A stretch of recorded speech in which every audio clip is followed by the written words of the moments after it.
Nagsimula ang pelikula sa pagkukwento ng isang ama sa anak niyang si Marie. Ayon sa kwento, noong unang panahon, payapa at magkakasamang namumuhay ang mga tao at mga troll. Walang gulo at walang takot sa isa't isa.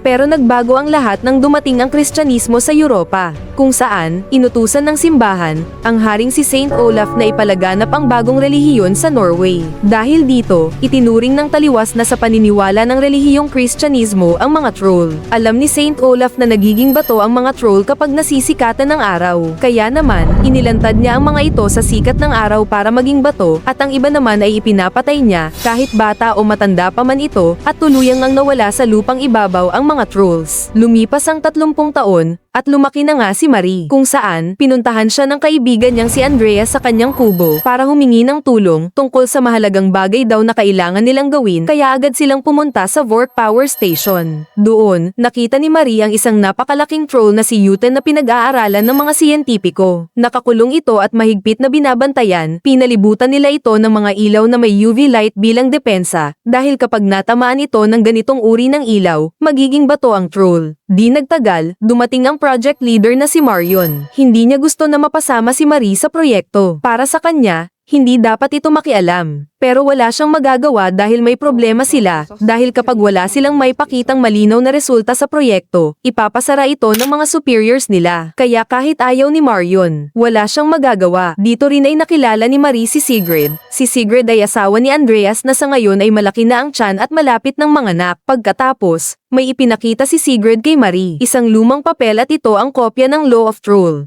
Isang batas na isinulat ng haring si Saint Olaf. Ngunit, kalahati lamang nito ang kanilang nakuha kung saan mababasa ang katagang, papalayasin ang mga troll sa lupaing ito. Ipinaliwanag naman ni Andreas na ginawa ang research upang paghandaan ang mga trolls na pinaniniwala ang nagtatago lamang, at baka umatake sila sa sangkatauhan. Dahil dito, hiningi nila ang tulong ni Marie para may bahagi niya ang kanyang malawak na kaalaman tungkol sa mga trolls. Sandaling napaisip si Marie, at nagpaalam at sinabi kina Andreas na pag-iisipan muna niya ang alok, pero ang totoo, pinuntahan niya ng palihim ang kinaroroonan ng troll gamit ang elevator. Lumapit siya, at marahang hinipo ang malaking ilong ng troll, bigla itong umungol ng mahina, parang naintindihan niya ang nasa isip ni Marie, at paglingon ni Marie, biglang dumilat ang troll at tumingin ng diretso sa kanya. At dito na nga nagising sa mahabang hibernation ang troll na si Uten. Nakita ito ng lahat sa control room at agad na inihanda ng professor ang mga UV light para mapigilan ang troll sa paggalaw. Pero pinigilan ito ni Marion dahil ayaw niyang mapatay ang troll. Nang bigla, di sinasadyang natapon ng kape sa switch ng UV light dahilan para hindi ito gumana. Nagkagulo ang lahat.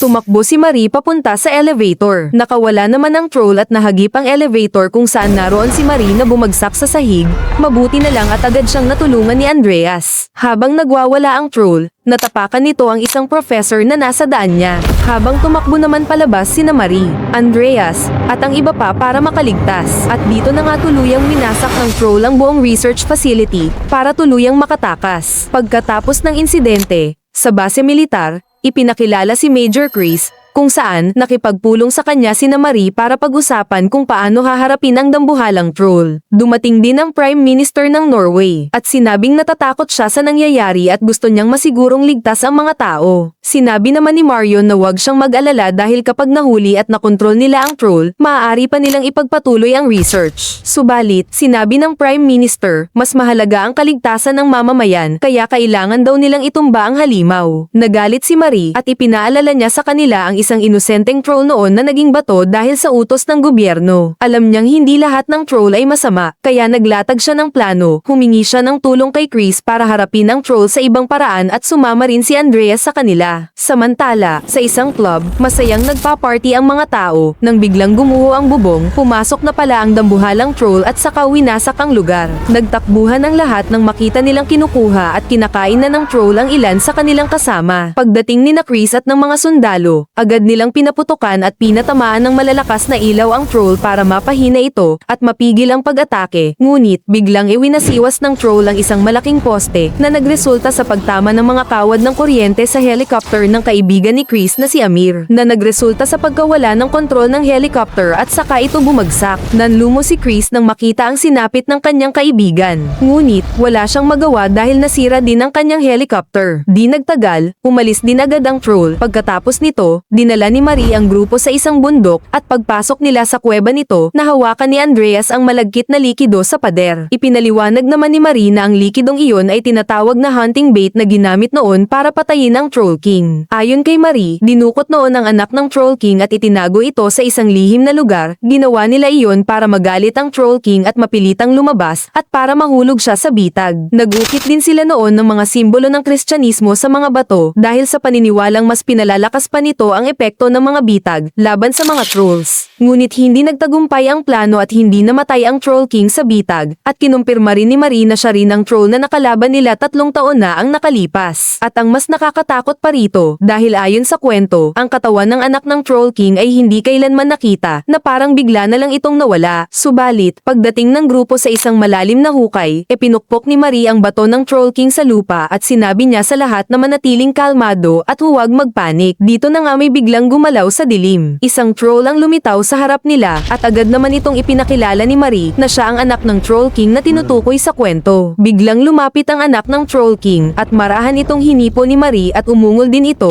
Doon nalaman ng kasamahan niya na ganoon pala makipag-usap ang mga troll. Ipinaliwanag ni Marie na sa loob ng 3 taon, paulit-ulit siyang pumunta sa kuweba para masanay ang troll sa presensya niya at gusto niyang maging komportable ito sa kanya. Dito ay namangha si Andreas at naging curious siya kung paano iyon ginagawa. Tinuruan naman siya ni Marie at sinabing hawakan niya ang ilong ng troll at hamunin naman ito na nangangahulugang nagustuhan iyon ng troll. Dito, sinabi ni Marie na wala pang pangalan ng troll, kaya tinawag niya itong beautiful. Pero biglang nagbago ang lahat ng maramdaman ni Marie na paparating na si Yuten. Agad siyang nagpaputok ng flare gun sa ere bilang babala, kasabay naman nito, lumabas naman si Beautiful sa ibabaw ng yelo, at dito na nagkaharap ang dalawang troll at nagsimulang umungo sa isa't isa. Tila nagalit naman si Yuten at pumadyak sa yelo at saka ito nabiyak. Napatakbo si Marie pero nadulas siya at muntik nang mahulog, ngunit sa kasamaang palad, hindi nakaalis agad si Beautiful at nahulog nga siya sa nagyayelong lawa. Ilang segundo siyang nagpumilit umangat sa tubig pero tuluyan pa rin siyang lumubog. Maya-maya, hinabol na sila ni Yuten, kaya napilitan silang tumakbo papunta sa helicopter at pag-angat ng helicopter, sinubukan pa silang pabagsakin nito pero nagawang makaiwas ng piloto at nakalipad sila papalayo. Subalit, malungkot na nakatitig si Marie sa butas sa lawa kung saan lumubog si Beautiful. Di nagtagal, nakarating sila sa isang air ambulance base at habang tinitingnan ng grupo ang mapa at pinag-aaralan ang galaw ng troll, napansin ni Andreas na ang rutang ito ay kapareho ng lumang pilgrim route papuntang Hilaga sa Nad Arrow. Binasa ni Marie ang kanyang mga notes at naalala niya ang kwento ng kanyang ama na noon daw, ang kabisera ay nasa The Rose at si Saint Olaf ang namumuno roon. Doon niya napagtanto ang lahat na hindi ito basta paglalakbay, kundi ito ay paghihiganti ni Luten. Kaya naman, lumipad ang grupo papunta sa Trondheim para makipagkita kay Esther na matagal ng kaibigan ng ama ni Marie. At pagdating nila doon, agad silang dinala ni Esther sa Nidaros Cathedral na itinayo mula taong 1070 hanggang 1300s na kalaunay tinawag na Heart of Norway. Sa loob ng maraming taon, malaki ang impluensya ng simbahan sa pamamahala ng bansa. At pagpasok nga nila sa loob, ipinaliwanag naman ni Marie na pumunta sila doon para hanapin ang libingan ni Saint Olaf. Kaya agad silang dinala ni Esther sa isang lihim na lagusan sa ilalim ng simbahan. Nagtaka naman si Esther kung bakit itinatago ng simbahan ang libingan ni Saint Olaf. Hinala niya, baka raw may hindi pagkakaintindihan sa pagitan ni Saint Olaf at ng simbahan. At pagpasok nga nila sa isang bakanteng silid, sinabi ni Esther na matagal nang hinahanap ng marami ang libingan ni Saint Olaf pero walang nagtagumpay.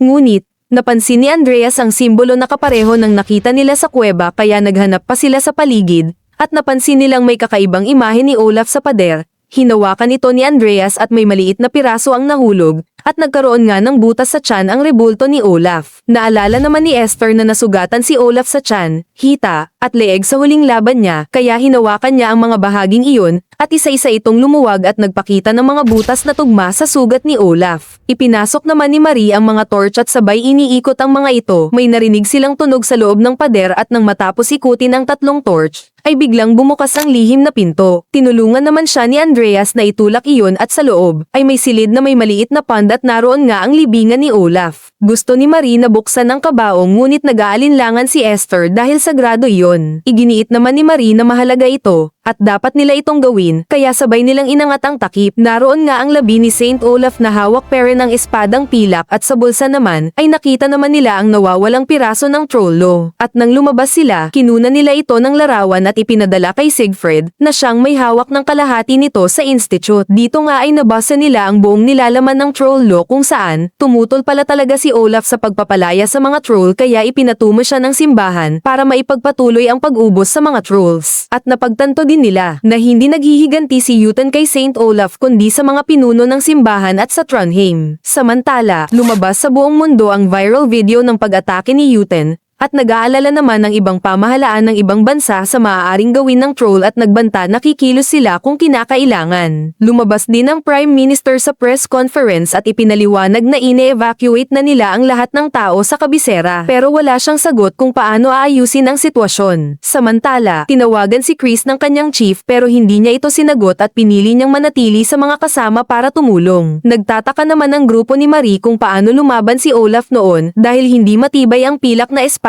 ngunit sa kasaysayan, sinasabing may mahika ito. Dito na nga naalala ni Marie ang pond at naisip na basain ang kutsilyo ng holy water bago hiwain ang troll stone. Doon nila napagtanto na ang kahinaan ng mga troll na ginamit ni Olaf ay holy water. Pagkatapos nito, naghanda sina Chris at Marion na kausapin ang mga taong ine-evacuate at humingi ng tulong para bumuo ng linya mula sa pond papunta sa military trucks upang magpasa ng mga balde ng holy water na gagamitin ng mga sundalo bilang armas. Kinagabihan, dumating na si Jotun at winasak ang ilang gusali. Nang papalapit ito sa simbahan, pinatunog ni na Esther at Andreas ang mga kampana kaya bumagal ang kilos ni Jotun. Sabay-sabay na nagpaputok naman ang mga sundalo at tinamaan siya ng bala na may halong holy water. Ngunit nabunat ni Jotun ang isang puno at inihagis ito sa simbahan at nasira na nga ang mga kampana. Patuloy ang pagpapaputok pero hindi na gaanong umepekto ito at patuloy ang pag-abante ni Jotun kaya nagkagulo ang mga sundalo. Kaya, agad na pinaputok naman ni Chris ang mga explosives na may halong holy water na inilagay sa lupa at malaki ang epekto nito kay Jotun pero nanatili pa rin itong nakatayo. Nagsimulang tumakbo naman palayo ang grupo ni Marie habang papalapit si Jotun ngunit napahinto sila nang marinig ang malakas na ungol. Nagulat ang lahat dahil si Beautiful ito na buhay pa at handang lumaban.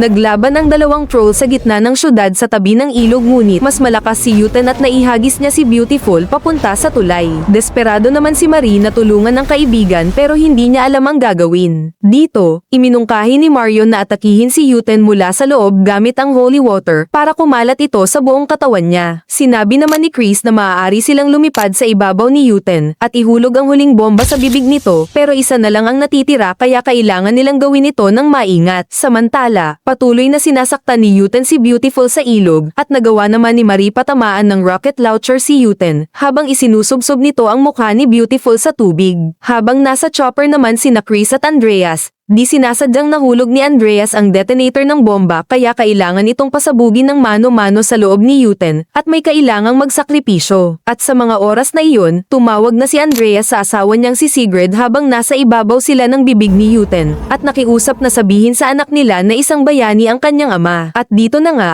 kinuha niya ang bomba at tumalon papasok sa bibig ng troll at doon sumabog na nga ang holy water sa loob ng katawan ni Jotun. Habang nangyayari iyon, bumangon si Beautiful at dinukot ang puso ni Jotun na nagsimulang maglaho.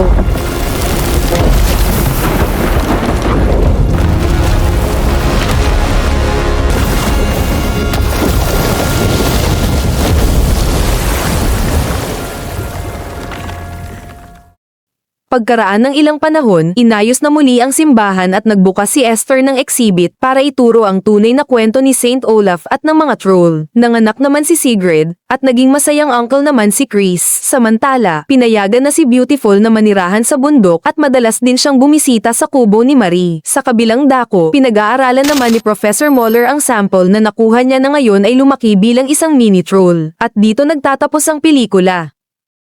Mag-subscribe sa ating channel, at kung nagustuhan mo ang recap ng pelikulang ito, ay sigurado akong magugustuhan mo ang sumusunod na mga video.